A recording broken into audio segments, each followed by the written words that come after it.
Good morning. So here's a recap of this morning's block for those of you that missed today and also those of you that missed third block today. So first of all, we reviewed how to get the vertex and the axis of symmetry out of the equation because several people had missed that on the quiz, and it is very easy to do actually. So here's a sample problem, y equals x plus 3 squared minus 4. To get the vertex, you take the opposite of what's in parentheses, so see the little curly Q here, going down to -3. And then the -4 just comes here. The axis of symmetry then is just your x value, and you write it as x equals -3. That's it. So then we did a problem together right here. So go ahead, try this one yourself. Go backwards if you need to get the vertex and axis of symmetry. But your answer should be 5, 26 and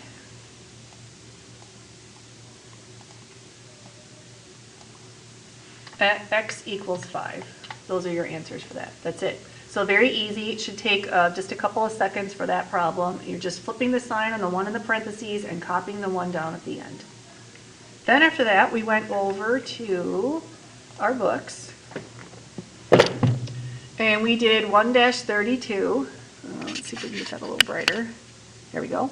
And we focused on just the x squared plus y squared equals 25. And the first thing we did is we went ahead and made a table. So here we are making our table right here. We have x squared plus y squared equals 25. And, okay, I know you might not have seen that. So we have x squared plus y squared equals 25. And we started a table. So we started with 0 for x.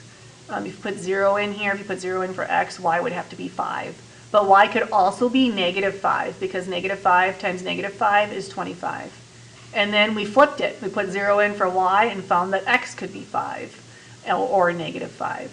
And so then we just kept doing that, and we came up with different values, a table here. And then we went ahead and plotted it. So I'm going to plot that on paper here, especially the 0, 5, 0, -5, 5, 0, and -5, 0. If I plot that on paper,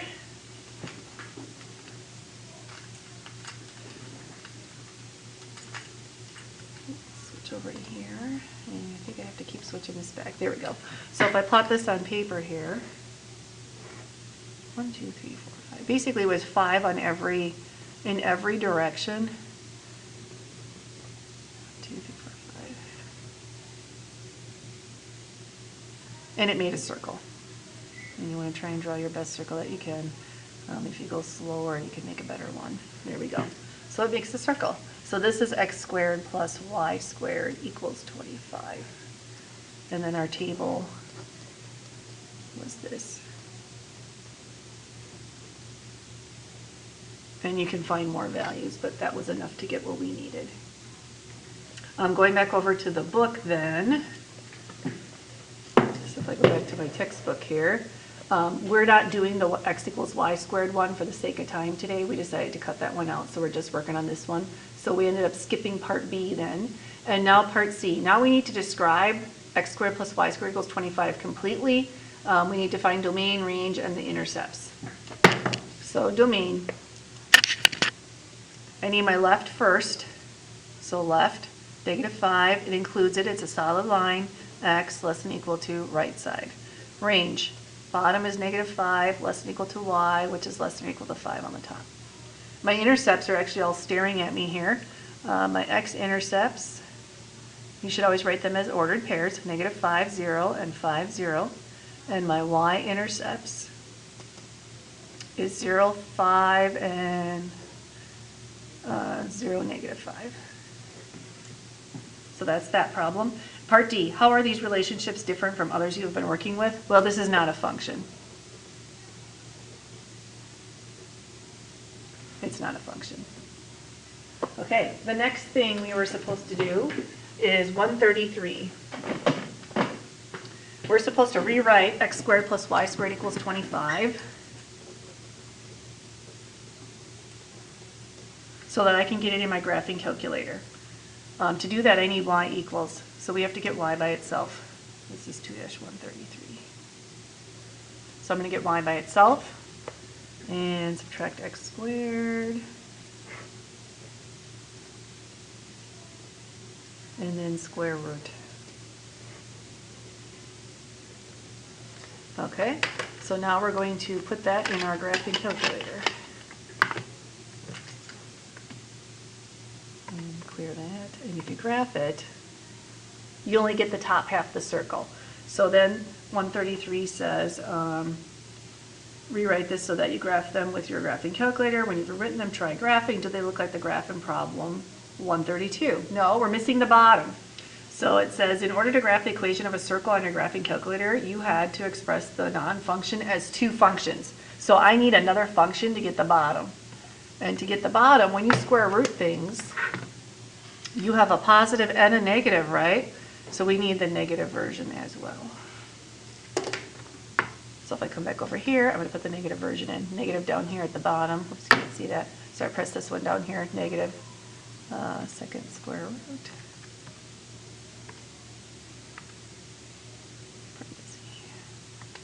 Graph that. And then there comes the bottom of our circle. Looks a little bit like an oval on the graphing calculators because that's rectangular, but you get the idea. So now we're on 134. As a team, transform the graph of y equals horizontally and vertically.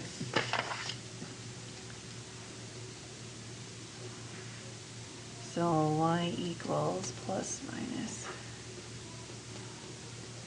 Okay, so they want you to transform it horizontally and vertically. Horizontally is my h value, and that's always located next to x. So we're going to go y equals plus minus the square root.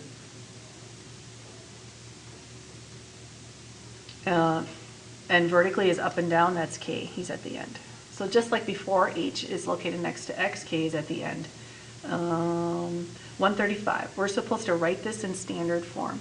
Standard form means to get the x's and y's on the same side. And some number here. So I need to get everybody rearranged here so that the x's, all my variables are on the left, and the 25 is basically by itself. So the first thing we're going to do is subtract k.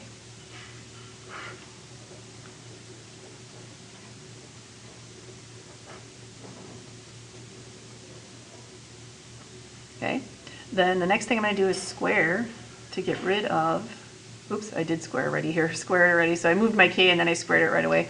That's going to get rid of all this stuff here. So this will be y minus k squared. When I square, a positive times a positive is a positive, and a negative times a negative is a positive. So all this stuff goes away. Also the square rooting goes away. So I end up with 25 minus x minus h squared.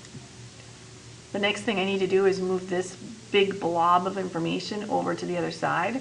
We are subtracting the big blob, so we're going to add it to move it.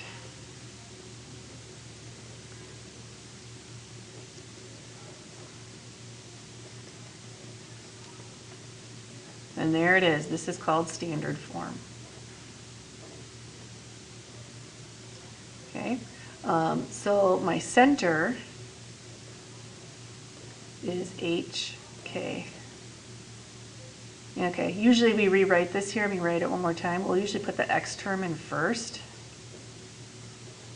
even though it doesn't matter. Typically you'll see it with the x is first alphabetically, x and then y. So x stuff first and then y. So my center is HK, and my radius in this problem is 5. So this little piece right here is radius squared. Okay, so let's try an example.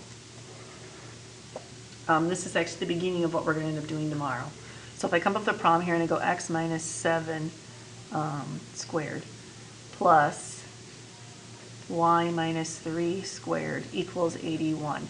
I can tell without the graphing calculator where my center is and where my radius is. So my center is 7, 3. Notice that this time both of them are opposite because both are in parentheses.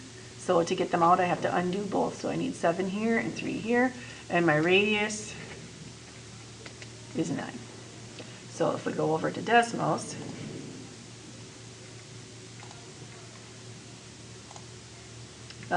we graphed it with Desmos because it's faster than the graphing calculator. We could still do the graphing calculator, but Desmos does it quicker. Here's x minus 7 squared plus y minus 3 squared equals 81. And this is what it came up with, and sure enough, our center was 7.3, so over 7 up 3, and our radius was 9 in all directions. And that was it for today. Make sure that you're checking in on your PowerSchool and making sure that everything is in that needs to be in, because we have a test coming up next week, I think Tuesday. Thank you very much. Have a great day. Hope you guys are all doing well. Talk to you later. Bye-bye.